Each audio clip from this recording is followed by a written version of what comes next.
उपराष्ट्रपति जगदीप धनखड़ ने अचानक इस्तीफा क्यों दिया, इसके 5 बड़े कारण हैं। बीजेपी से लड़ाई है या विपक्ष से करीबी है, कब कब सरकार पर गुस्सा हुए हैं जगदीप धनखड़, आज आपको असली वजह जाननी है। क्योंकि धनखड़ साहब ने बोला है कि मैं हेल्थ इश्यूज के कारण इस्तीफा दे रहा हूं, लेकिन अंदर की कहानी कुछ और है। नमस्ते, मेरा नाम रिमझिम जेठानी है, आप न्यूज़ 24 देख रहे हैं। सबसे पहले आप देखिए, ऑपरेशन सिंदूर के बाद पहला संसद सत्र होता है, which is monsoon session. Monsoon सत्र के पहले ही दिन धनखड़ आउट, यानी कि आप सोचिए वाइस प्रेसिडेंट जगदीप धनखड़ अचानक से, जब संसद सत्र ये 4-5 बजे की बात है, उस 4 घंटे में क्या मामला हुआ, क्या कुछ नहीं हुआ, उनका इस्तीफा आ जाता है पहले ही दिन। अभी तो संसद शुरू ही हुई है। अब देखिए, सेहत है, साजिश है या सियासत है।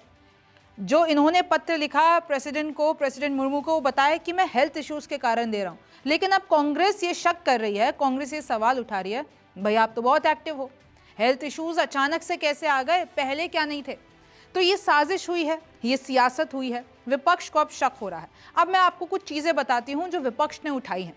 देखिए, इन्होंने, सोचिए, धनखड़ साहब ने, इतने वरिष्ठ हैं, अचानक इस्तीफा दे दिया, लेकिन कोई विदाई भाषण भी नहीं, फेयरवेल भी नहीं।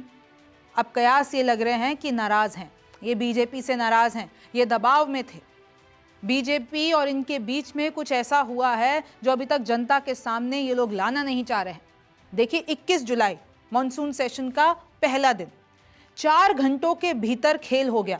जयराम रमेश ने भी ये बताया है कि भाई हमने तो बातचीत की थी, मॉनसून सत्र चल रहा था, मैं धनखड़ साहब से मिला और हमारी तो अब अगली मीटिंग या जैसे भी कुछ होने वाला था। लेकिन इन 4 घंटों में, इस्तीफे से 4 घंटे पहले ऐसा क्या हुआ कि अचानक से इन्होंने इस्तीफा दे दिया, आज मंजूर भी हो गया। अब ये पूर्व उपराष्ट्रपति हो गए हैं। धनखड़ बीएससी मीटिंग में नड्डा, रिजिजू से नाराज दिखे। भाई पहले मीटिंग हुई थी, लेकिन जब दूसरी मीटिंग हुई बीएससी की, तो उसमें जो बीजेपी प्रेसिडेंट नड्डा हैं और जो रिजिजू हैं, किरण रिजिजू, वो दोनों ही नहीं आए और उन्होंने धनखड़ साहब को बताया भी नहीं व्यक्तिगत तौर पर। तो पता चला कि धनखड़ साहब इन दोनों से नाराज हो गए क्योंकि वो एब्सेंट थे, उन्होंने बताया नहीं। और कहीं ना कहीं बीजेपी से खफा थे जगदीप धनखड़। सदन में कार्रवाई के दौरान पूरी तरह फिट थे। सवाल उठा रही है कांग्रेस कि वो तो पूरी तरह फिट, जब इतने फिट थे तो अचानक स्वास्थ्य कारणों के, अगर बीमार भी थे तो भी वो संसद आते थे। कुछ कारण और निकल कर आ रहे हैं कि जैसे कि ऑपरेशन सिंदूर और पहलगाम हमले पर जो धनखड़ साहब ने पूरे सदन के सामने कहा कि हाँ, हम पूरा चर्चा करने का विपक्ष को मौका देंगे, सवाल उठाने का मौका देंगे, तो ये बताया जा रहा है कि इससे बीजेपी खफा हो गई। मैं आपको कयास बता रही हूँ जो लग रहे हैं कि जैसे ही तो बताया जा रहा है कि भाई जगदीप धनखड़ की विपक्ष से करीबी थी, विपक्ष की सारी बातें मान लेते थे, सरकार को सुना रहे थे। ऑपरेशन सिंदूर, पहलगाम पर चर्चा को मंजूरी देना ये कारण तो नहीं बन गया। और देखिए, नड्डा का बीच संसद रिकॉर्डिंग पर बोलना, एक क्लिप वायरल हो रही है सोशल मीडिया पर, जिसपे नड्डा साहब ये कह रहे हैं कि मैं जो बोलूंगा वही रिकॉर्डिंग पे जाएगा। आप जाके देखिएगा, कांग्रेस के लोग भी उसको बहुत वायरल कर रहे हैं। तो कहीं ना कहीं जो टसल है वो सामने आ रही है बीजेपी और धनखड़ के बीच में। बीजेपी को कई बार सुनाया, विपक्ष की बातें मानी, चाहे आप ये पहलगाम वाला मामला ले लीजिए और चाहे आप जस्टिस वर्मा का महाभियोग प्रस्ताव की मंजूरी देना लोकसभा राज्यसभा में। तो आप देख लीजिए कि कैसे ये बीजेपी की लाइन और लेंथ से ऐसा आरोप लग रहा है कि बीजेपी जो चाह रही थी वो ये कर नहीं रहे थे। अब दबाव में, साजिश में, राजनीति में ये सब कुछ हो गया। अब बीजेपी पर कब कब सवाल उठाए, तो बीजेपी पर दिसंबर 2024 की बात है, कृषि मंत्री से सीधा सवाल कर दिया था इन्होंने, क्योंकि ये खुद किसान के बेटे हैं, खुद राजस्थान के झुंझुनू से आते हैं। किसानों से वादा पूरा क्यों नहीं किया? जो वादा किया था तो वो पूरा भी करना चाहिए था। सीधे कृषि मंत्री को बोला था, सरकार को बोला था, मेरा किसान क्यों परेशान और पीड़ित है, ये सामने उन्होंने बात कही थी। संविधान का अनुच्छेद 142 इन्होंने कहा था एक परमाणु मिसाइल है। यानी जितने भी जो ये देखिए जो प्रोमिनेंट मामले रहे हैं, चाहे वो कॉलेजियम प्रणाली हो, उस पर भी इन्होंने न्यायपालिका पर सवाल उठाए। और देखिए, यही शक है कांग्रेस को कि इसके पीछे की राजनीति है, साजिश है। अब आगे क्या होगा सबसे पहले आप जान लीजिए। देखिए, अब क्योंकि ये पूर्व उपराष्ट्रपति हो गए हैं, अब जब तक कि कोई नया उपराष्ट्रपति नहीं आ जाता, नया वाइस प्रेसिडेंट चुना नहीं जाता, तब तक इंटरिम जो कि कार्यभार देखेंगे वो हो सकते हैं डिप्टी चेयरमैन ऑफ राज्यसभा। और वो भी वो जिनको प्रेसिडेंट ने मनोनीत किया हो। तो अभी कुछ नाम सामने आ रहे हैं लेकिन ऑफिशियल नहीं है।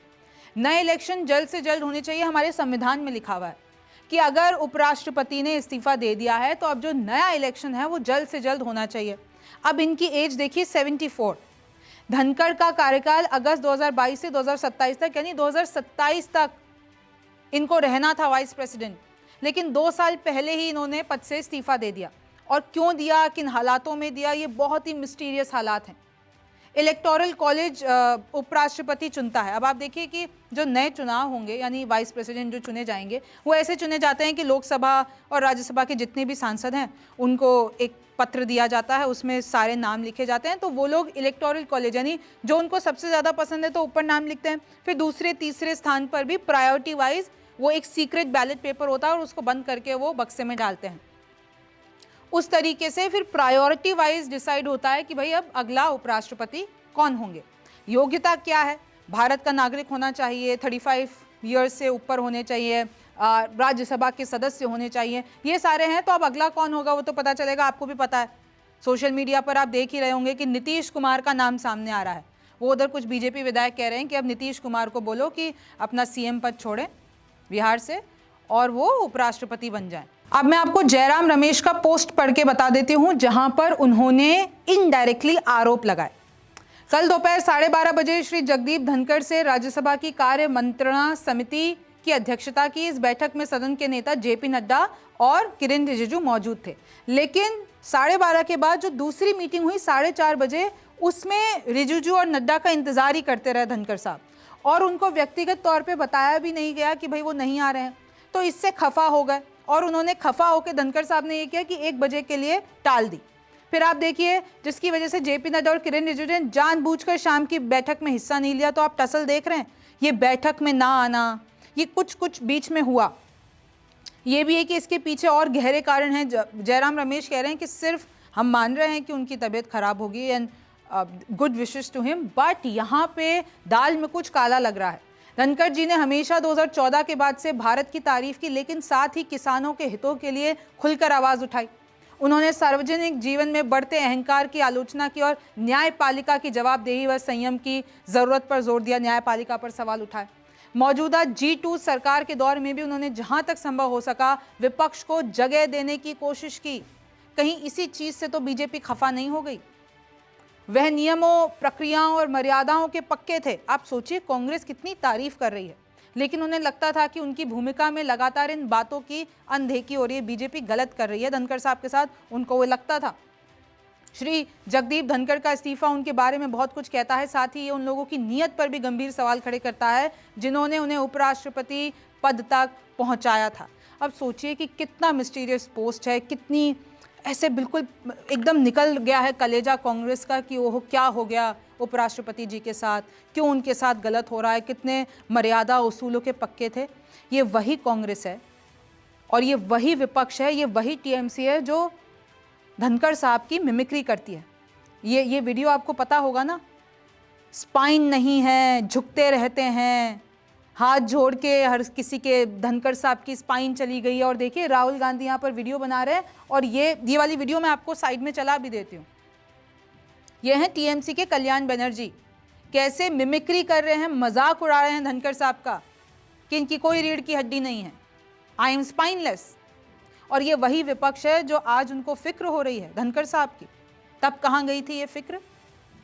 तो देखिए बहुत ज़्यादा इसमें राजनीति है, लेकिन अब ये तय है, अब इस पे क्या खुलासे होंगे ये तो आगे पता चलेगा, लेकिन प्रक्रिया मैंने आपको बता दी है कि आगे क्या होगा। और आप देख सकते हैं कल्याण बनर्जी, वही कल्याण बनर्जी जो मिमिक्री कर रहे हैं, आज वो लिख रहे हैं VP India sir, We sincerely pray to the Almighty for your lasting health and vitality. Your well-being is heartfelt desire and prayer. Narendra Modi ने भी ट्वीट किया, उन्होंने भी कहा कि उनकी सेहत के लिए उन्होंने बहुत जो सर्व किया है, कंट्रीब्यूट किया है और उनकी सेहत की मैं कामना करती हूँ। लेकिन कई लोगों ने उनके पोस्ट को क्रिप्टिक बताया कि कुछ छुपाया जा रहा है, क्योंकि अगर हेल्थ रीजंस ही थे तो जैसे ही उनका इस्तीफा आया तो क्यों नहीं जो है तबीयत ठीक हो जाए, वैसी वाली चीज़ें क्यों नहीं आई, सहानुभूति क्यों नहीं आई। तो इन्हीं सब पे ये बड़े सवाल हैं, इसका जवाब अभी तक नहीं मिल पा रहा है, संदेह बहुत सारे हो रहे हैं, कौन नया चेहरा, कैसे प्रक्रिया होगी। नीतीश कुमार का क्या रोल रहेगा, शशि थरूर का क्या रोल रहेगा, क्या साजिश हुई है, ये सब आप सुबह से सुन रहे होंगे। तो अब इस पे वक्त बताएगा कि आगे क्या होता है। आप न्यूज़ 24 देख रहे थे, मेरा नाम रिमझिम जेठानी है, आपसे फिर मुलाकात होगी। नमस्कार, मैं हूं मानक गुप्ता। अगर आपको हमारा ये वीडियो पसंद आया हो तो इसे लाइक और शेयर जरूर करें, और हाँ, हमें सब्सक्राइब और फॉलो करना ना भूलें ताकि आप देश और दुनिया की कोई खबर मिस ना करें। तो जुड़े रहिए हमारे साथ और देखते रहिए न्यूज़ 24।